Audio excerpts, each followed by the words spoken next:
మన దేశ రాజకీయాలపై తెలంగాణ సీఎం రేవంత్ రెడ్డి ఆసక్తికర వ్యాఖ్యలు చేశారు సార్. భారత్లో ఐడియాలజీ బేస్డ్ పాలిటిక్స్ స్థానంలో స్విగ్గీ పాలిటిక్స్ వస్తూ ఉన్నాయి. ఇది ప్రజాస్వామ్యానికి అత్యంత ప్రమాదకరం అండ్ ఐడియాలజీ కమిట్మెంట్కు కట్టుబడే నాయకులు కరువు అవుతూ ఉన్నారు అని చెప్పేసి ఒకసారి రేవంత్ రెడ్డి ఏమన్నారు బయట ప్లే చేయండి. స్విగ్గీ పాలిటిక్స్ అయిపోయినాయి. ఐడియాలజికల్ పాలిటిక్స్ లేకుండా పోయి స్విగ్గీ పాలిటిక్స్ వచ్చింది. ఈరోజు ఎవరు ఎంత ఫాస్ట్గా డెలివరీ చేస్తారు, ఆన్లైన్లో ఎవరు వస్తారు, లేకపోతే మనకు కావాల్సింది ఎవరు తొందరగా ఇస్తారని, ఎవరు కమిట్మెంట్తో ఉన్నారు, ఎవరి ఐడియాలజీని ఫాలో చేస్తున్నారు, సిద్ధాంతకర్తలుగా లేకపోతే సిద్ధాంతాలను నమ్మేవాళ్ళు, సిద్ధాంతాలను పాటించేవాళ్ళు, సిద్ధాంతాల కోసమే పనిచేసే వాళ్ళు దేశ రాజకీయాలలో తగ్గుతూ వస్తున్నారు. ఇది ప్రజాస్వామ్య స్ఫూర్తికి, ప్రజాస్వామ్యానికి అత్యంత పాలిటిక్స్ అన్నీ కూడా స్విగ్గీ పాలిటిక్స్ అయిపోయినాయి. ఐడియాలజికల్ పాలిటిక్స్ లేకుండా పోయి స్విగ్గీ పాలిటిక్స్ వచ్చింది. ఈరోజు ఎవరు ఎంత ఫాస్ట్గా డెలివరీ చేస్తారు. రైట్ సార్, రేవంత్ రెడ్డి అంటూ ఉన్నారు స్విగ్గీ పాలిటిక్స్. ఏంటి సార్ స్విగ్గీ పాలిటిక్స్ అంటే? అంటే చెప్పింది అంటే ఎవరు మీరు బయట పూర్తిగా ప్లే చేయలేదు. ఫాస్ట్ అదే స్విగ్గీ పాలిటిక్స్ ఏంటి ఆ బయటలోనే చెప్పారు. బయటలో కంప్లీట్గా ప్లే చేస్తే అందులో ఉంటుంది కూడా. మీకు డెలివరీ ఎవరు ఏది డెలివరీ చేస్తారు ఆన్లైన్ అంటే ఆయన చెప్పిన ఉద్దేశం ఏంటి అంటే స్విగ్గీ జొమాటోలు ఏం చేస్తాయి, వారేమీ ఒక పర్టికులర్ కస్టమర్కు సర్వ్ చేయాలన్న కమిట్మెంట్ ఏమి ఉండదు. సో ఎవరు ఆర్డర్ చేస్తే ఆన్లైన్లో వారికి సర్వ్ చేస్తారు. అలాగే వారికి పర్టికులర్ జాబ్ కూడా it's not a job, it's a partner అంటారు. వాళ్ళ రిలేషన్షిప్ విత్ ద కంపెనీ కూడా చాలా ఎంప్లాయర్ రిలేషన్షిప్ ఏమి ఉండదు. ప్యూర్లీ నీకు సమయం ఉన్నప్పుడు పని చేస్తావు, ఆ పని చేసినందుకు నీకు శాలరీ ఇస్తారు. No commitment, nothing. అలాగే ఎంత ఫాస్ట్గా డెలివరీ చేస్తావు అన్నదే వాళ్ళ క్రైటీరియా. సో ఆ ఫుడ్ క్వాలిటీతో కూడా వాళ్ళకి సంబంధం ఏం లేదు. నువ్వు ఎంత వేగంగా క్లయింట్కు నీవు అందజేస్తావు అనేది క్రైటీరియా. అంటే ఒక రకంగా ప్రజలకు, ప్రభుత్వాల, రాజకీయ నాయకులకు మధ్య ఈ స్విగ్గీ జొమాటో రిలేషన్షిప్గా మారింది. ఇప్పుడు మీకు ఉదాహరణకు ఇవాళ నిన్న ఈవినింగ్ డిన్నర్ నేను స్విగ్గీలో ఆర్డర్ చేశాను అనుకోండి, నాకు గుర్తుంటారా ఎవరు వచ్చి డెలివరీ చేశారు?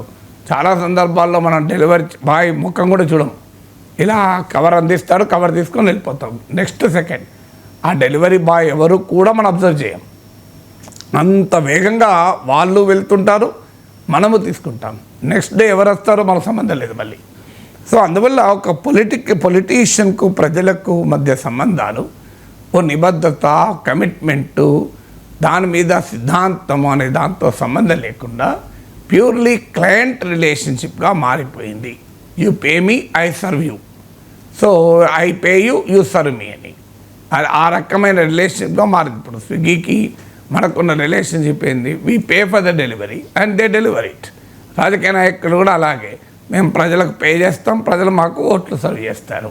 మేము మళ్ళీ అధికారంలో ఉన్నప్పుడు ప్రజలకు ఏదో సర్వ్ చేస్తాం, వాళ్ళు మళ్ళీ మాకు ఓట్లు వేస్తారు. So it's a purely service delivery platform లాగా మారిపోయింది రాజకీయాలు అనేది బహుశా ఆయన అర్థం అనుకుంటాను. నేనేమి స్విగ్గీ పాలిటిక్స్ మీద సమగ్రమైన నిర్వచనం లేదు, బట్ ఒక ఇంట్రెస్టింగ్ ఫ్రేజ్.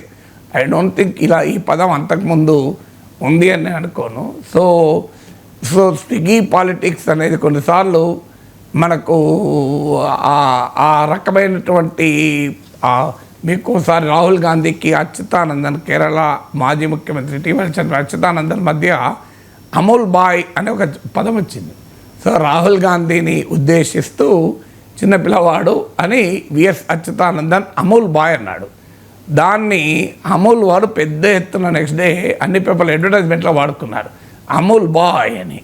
సో అందువల్ల పొలిటికల్ డిస్కోర్స్లో ఇలా రాజకీయ నాయకులు ఇంట్రెస్టింగ్ పదాలు వాడితే ఆ కంపెనీలు కూడా ఒక్కొక్కసారి బెనిఫిట్, అంటే అనుకోని బెనిఫిట్ వాళ్ళకు వస్తుంది. ఇప్పుడు స్విగ్గీకి అనుకోని బెనిఫిట్, రేపు స్విగ్గీ వారు దీన్ని బ్రహ్మాండంగా ఉపయోగించవచ్చు. చూడు తెలంగాణ ముఖ్యమంత్రి పాలిటిక్స్ను స్విగ్గీతో పోల్చారని. వెరీ ఇంట్రెస్టింగ్ ఫ్రేజ్ అది. అంటే Revanth Reddy is known for better communication కనుక ఆ పదం వాడాడు. సో స్విగ్గీ పాలిటిక్స్ అనేది ఎక్కడ పొలిటికల్ థియరీలో రాసలేదు, కానీ స్విగ్గీ జొమాటో అనేది ఇంటర్నెట్ ఎకానమీలో వచ్చినటువంటి కొత్త ట్రెండ్ కదా. సో ఆ కొత్త ట్రెండ్, ఇప్పుడు మనకు హోటల్ ఉంటుంది, నువ్వు చాలాసార్లు ఆ హోటల్కి వెళ్తుంటావు, భోజనం చేస్తుంటావు. ఆ హోటల్లో ఉన్నటువంటి మీకు వెయిటర్స్, మీకు అక్కడ ఉండే మేనేజరు, క్యాష్ మీద కూర్చున్న వారు మమ్మల్ని గుర్తుపడతారు. అక్కడికి అక్కడ ఉన్న సెక్యూరిటీ గార్డు కూడా గుర్తుపడతారు. మీరు 4-5 సార్లు వెళ్ళారనుకోండి, అసలు ఎవరు వెళ్ళినా నమస్తే అంటాడు. 4-5 సార్లు వెళితే ఆ సెక్యూరిటీ గార్డు కూడా నవ్వుతూ పలకరిస్తాడు.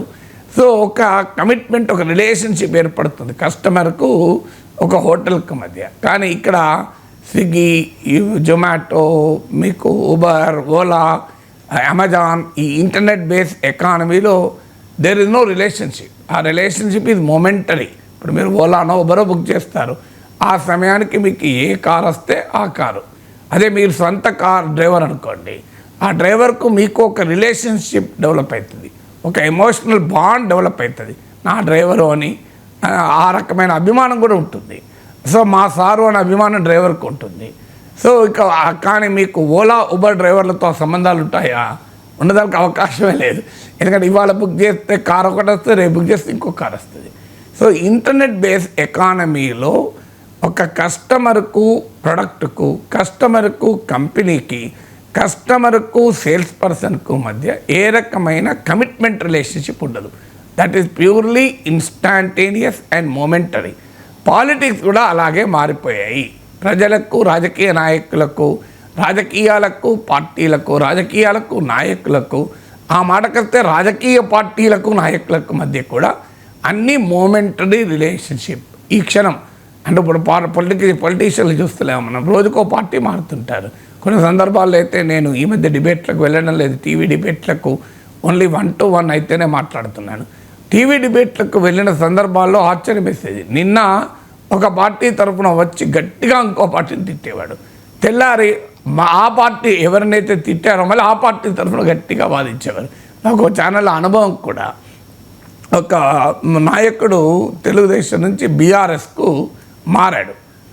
మారక ముందు ఉదయాన్నే నాతో పాటు ఛానల్లో ప్రోగ్రాం కూర్చొని బీఆర్ఎస్ను, కేసీఆర్ను తీవ్రంగా విమర్శించాడు. మామూలుగా విమర్శించలేదు. తర్వాత మేము ఆ ఛానల్లో గెస్టులందరూ కూర్చొని బ్రేక్ఫాస్ట్ చేస్తుంటే, సారీ సార్ నేను వెళ్ళాలి, నేను అర్జెంటుగా వెళ్ళాలి, పని ఉంది అన్నాడు.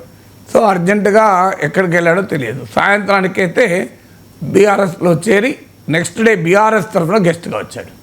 సో అంత రాజకీయ నాయకులు మారుతుంటారు.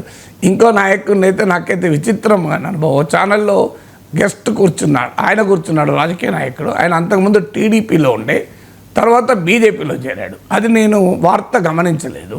ఇక్కడ ప్రతి వార్తను మనం క్షుణ్ణంగా చదవం కదా, అందులో ప్రముఖ నాయకుడు కానప్పుడు అసలే గుర్తుండదు. సో నేనేమో ఫోన్ ఇన్లో ఉన్నాను, అతనేమో స్టూడియోలో ఉన్నాడు.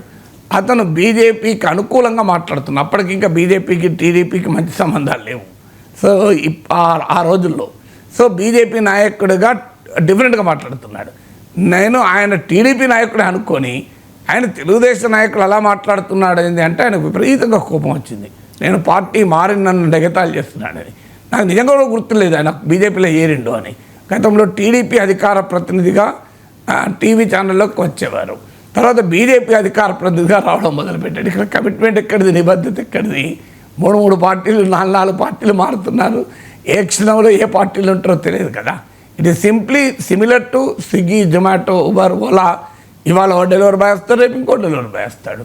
ఇవాళ ఒక ఇంటికి పోతే రేపు ఇంటికి పోతారు. సో ఎవరు వస్తారో తెలియదు, ఏమి ఇస్తారో తెలియదు. అలా రాజకీయాలకు కూడా మొమెంటరీ రిలేషన్షిప్గా, లాంగ్ టర్మ్ రిలేషన్షిప్గా ఉండడం లేదు అనేది బహుశా ఆ స్విగ్గీ పాలిటిక్స్కి నిర్వచనం అయి ఉంటుంది.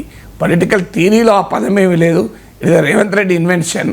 బహుశా అర్థమైన విధానం అని చెప్పిన మాటలు బట్టి అయితే అర్థమైంది ఇది.